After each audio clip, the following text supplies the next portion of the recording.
Bienvenue. Aujourd'hui, on va explorer ensemble une histoire de résistance vraiment puissante tirée de l'histoire taïwanaise. Elle s'articule autour d'un village qui a tout simplement refusé de se soumettre. Nous n'avions pas reçu le décret de l'empereur. Ne pas résister aurait été déloyal. Voilà. Ces mots, ce sont eux qui plantent le décor. Ils ont été prononcés par un chef face à un choix quasiment impossible et ils vont guider toute notre histoire. On pourrait croire que l'histoire commence par le début, mais non. On va plonger directement au cœur de l'action, à son apogée enflammé, lors d'une dernière bataille absolument désespérée. On est à Wushaozhuang, un endroit dont le nom va bientôt prendre tout son sens, le village incendié. Imaginez la scène, une petite milice locale qui fait face à une armée impériale, moderne et surpuissante. La question c'est, qui étaient ces gens et pourquoi se battaient-ils? Pour comprendre, il faut revenir quelques mois en arrière. Parce que tout ça, ça n'a pas commencé avec des coups de feu. Non, non.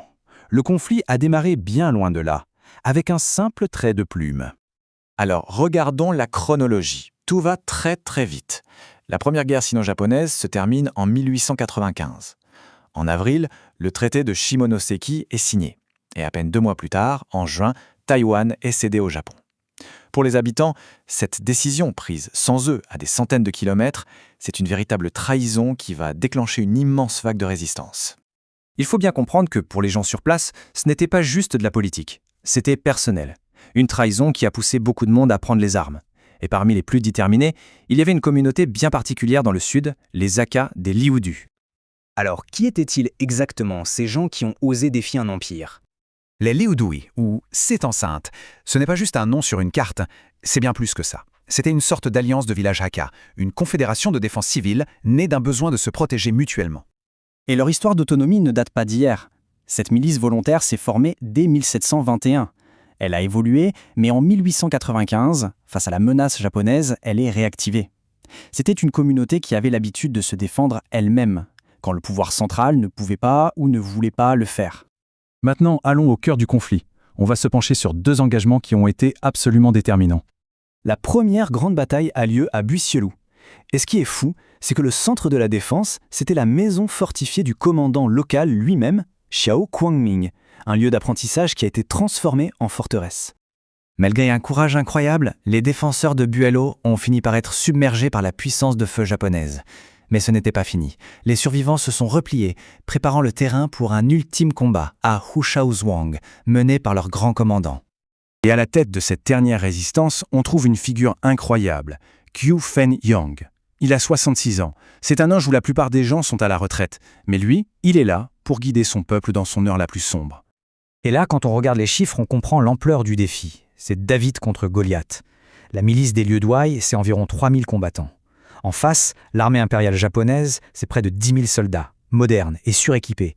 Ils sont en infériorité numérique de plus de 3 contre 1.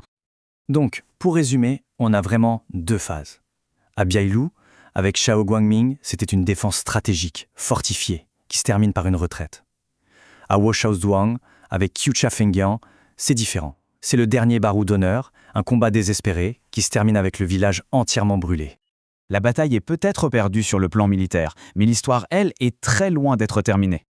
Quand le commandant japonais demande à Qiu Fengyan pourquoi il a résisté, sa réponse est juste incroyable. « Je ne connais que les Qing, je ne connais pas le Japon ». C'est une déclaration de loyauté tellement puissante, même envers un empereur qui les avait abandonnés, qu'elle va forcer l'admiration de ses adversaires. Et c'est là que l'histoire prend un tournant complètement inattendu. Les commandants japonais, touchés par ce courage, ne vont pas punir les chefs des Liuduis. Au contraire, ils les traitent avec honneur. On passe d'une défaite militaire à une sorte de victoire morale. Le contraste entre hier et aujourd'hui est saisissant. Buiolu, qui était un champ de bataille, fait aujourd'hui partie d'une résidence historique qu'on peut visiter. Et Wushaozhuang, le village incendié, est devenu un parc commémoratif paisible. Ces lieux de conflit sont devenus des lieux de mémoire. Ce qui est fascinant, c'est que cette guerre perdue, on ne s'en souvient pas comme d'un échec. Pas du tout. C'est devenu un moment fondateur de l'identité et du courage des Aka, une source de fierté qui perdure. Et tout ça nous laisse avec une dernière question. Comment une défaite peut-elle devenir une telle source de fierté? Peut-être que finalement, il y a des choses plus importantes que de gagner.